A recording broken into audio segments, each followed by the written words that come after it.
Hi guys, good morning and welcome to my YouTube channel Mirror04। সবাইকে জানাই কোজাগরি লক্ষ্মী পুজোর অনেক শুভেচ্ছা ও ভালোবাসা। তোমাদের আমার ব্লগ কেমন লাগে অবশ্যই বলবে।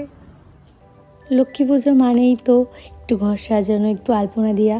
তো তার জন্য চন্দনটা প্রথমে গুলে নিয়েছি, এবার আলপনা দিতে বসবো। আমি ভেবেছি এবছর বাড়ির পুরো একদম স্টার্টিং পয়েন্ট থেকেই শুরু করবো, মানে দরজার সামনে থেকে। তো এখানে আলপনা দিতে বসে গেছি। আমি খুব একটা ভালো পারি না, কিন্তু আলপনা দেওয়াটা মেয়েদের কাছে একটা খুব পছন্দের কাজ। তো আমিও সেটা একদমই হাতছাড়া করি না, যেমন পারি তেমনই চেষ্টা করি। আলপনা দেওয়া হয়ে গেলে আমি একটু শাড়িটা সিলেক্ট করে নেবো। এবার কোন শাড়িটা পরবো না আমি না ঠিক বুঝতেই পারছিলাম। তারপর অনেকক্ষণ ধরে ভাবলাম যে পুজো যখন, তোর এই লাল শাড়িটাই পরা যাক। আর এই লাল শাড়িটা যেন খুব স্পেশাল একটা শাড়ি। এটা হচ্ছে আমার বিয়ের সময় বৃদ্ধির শাড়ি। শাড়িটার এত সুন্দর হাতের কাজ দেখো, লাল আর সাদার উপরে কি সুন্দর মিষ্টি একটা কালার। লাল কালারটা এমনি বরাবরই খুবই সুন্দর লাগে, তার উপরে সাদা তো অসাধারণই লাগে। আর তার সাথে ব্লাউজের কাজটা ভীষণ সুন্দর। লাল সাদা শাড়ি এলো করে একটু পরবো। আর এই স্ত্রীতে তো শাখা পলা, একটু নোয়া বাঁধানো, এগুলোই। আর আমার মা আমার বিয়ের আগের জন্মদিনের সময় আমাকে একটা কোমর বন্ধনী কিংবা কোমর চেপে কিছু একটা বলে, এটা দিয়েছিল। এটা আমার খুব পছন্দ, আর এটা শাড়ির সাথে পরতে আমার না খুব ভালো লাগে। চলো রেডি হওয়া যাক। এই যে রেডি হওয়ার জন্য চলে এসেছি। এই ঝটাপট করে একটু রেডি হয়ে নেবো হালকা করেই। তো আমি মোটামুটি রেডি হয়ে গেছি। এবার যাবো পুজো দিতে। চলো যাওয়া যাক। আমি এবছর লক্ষ্মী পুজোটা একটু ছোটো করে দেবো ঘরোয়ার ভিতরে। আসলে মনের শান্তি তো সব থেকে বড়। মাকে মন থেকে ডাকলেই মা নিশ্চয়ই সবার ডাক শুনবে। তো সেভাবে ইচ্ছা আছে যে মা যদি চাই পরের বছর ভালোভাবে দেবো। ভালোভাবে বলতে একটু বড় করে দেব, একটু ভোগ করে দেবো মার জন্য।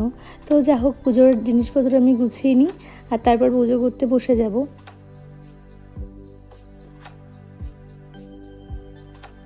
দোল পূর্ণিমার নিশি নির্মল আকাশ, ধীরে ধীরে বইতেছে মলয় বাতাস।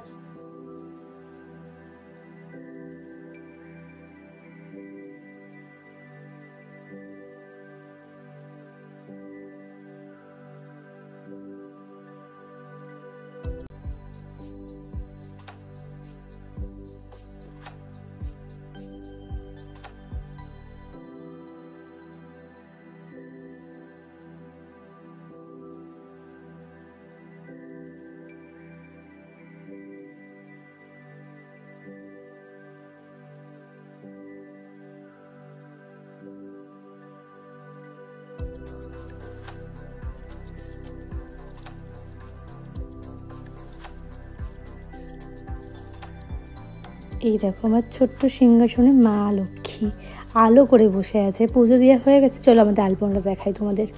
এই যে এটা হচ্ছে আমার ঘরের সামনে, আর এটা হচ্ছে আমাদের দরজার সামনে। প্রথমেই বললাম আমি খুব একটা ভালো আলপনা দিতে পারি না, কিন্তু চেষ্টা করেছি, কারণ আলপনা দিতে আমার ভীষণ ভালো লাগে।